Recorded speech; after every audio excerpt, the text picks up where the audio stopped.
देवहूति ने पूछा, प्रभु, पुरुष और प्रकृति दोनों ही नित्य और एक दूसरे के आश्रय से रहने वाले एक, इसलिए प्रकृति तो पुरुष को कभी छोड़ ही नहीं सकती। ब्राह्मण, जिस प्रकार गंध और पृथ्वी तथा रस और जल की पृथक पृथक स्थिति हो सकती है, उसी प्रकार पुरुष और प्रकृति भी एक दूसरे को छोड़कर नहीं रह सकते। अतः जिनके आश्रय से अकर्ता पुरुष को यह कर्म बंधन प्राप्त हुआ है, उन प्रकृति के गुणों के रहते हुए उसे कैवल्य पद प्राप्त होगा। यदि तत्वों का विचार करने से कभी यह संसार बंधन का तीव्र भय निवृत्त हो भी जाए, तो भी उसके निमित्त भूत प्राकृतिक गुणों का अभाव न होने से वह भय फिर उपस्थित हो सकता है। श्री भगवान ने कहा, माताजी, जिस प्रकार अग्नि का उत्पत्ति स्थान अरणी अपने से ही उत्पन्न अग्नि से जलकर भस्म हो जाती है, उसी प्रकार निष्काम भाव से किए हुए स्वधर्म पालन द्वारा अंतःकरण शुद्ध होने से बहुत समय तक भागवत कथा श्रवण द्वारा पुष्ट हुई मेरी तीव्र भक्ति से तत्व साक्षात्कार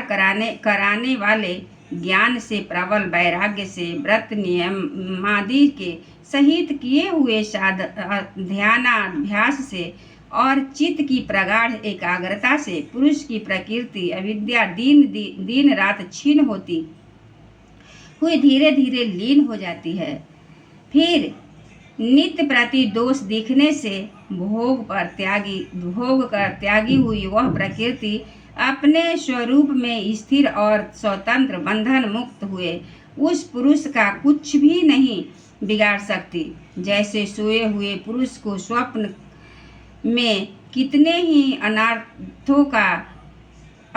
का अनुभव करना पड़ता है, किंतु जग पड़ने पर उसे उन स्वप्न के अनुभवों से किसी प्रकार का मोह नहीं होता,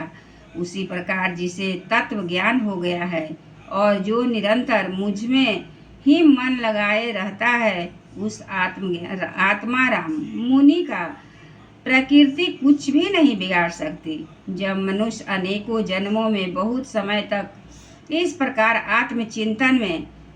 ही विनम्र रहता है, तब उसे ब्रह्मलोक पर्यंत सभी प्रकार के भोगों से वैराग हो जाता है। मेरा वह धैर्यवान भक्त मेरी ही महती कृपा से तत्व ज्ञान प्राप्त करके आत्मानुभव के द्वारा सारे संशयों से मुक्त हो जाता है और फिर लिंग देह का नाश होने पर एकमात्र मेरे ही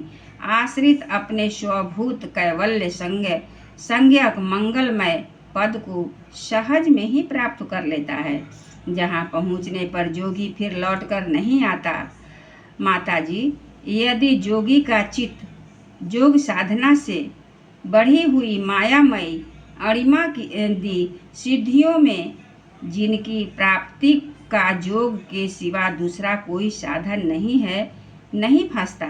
तो उसे मेरा वह अविनाशी परम पद प्राप्त होता है, जहाँ मृत्यु की कुछ भी दाल नहीं गलती। एक बार बोलिए श्री कृष्ण भगवान की जय। श्रीमन्नारायण नारायण हरि हरि, श्रीमन्नारायण नारायण हरि हरि, श्रीमन्नारायण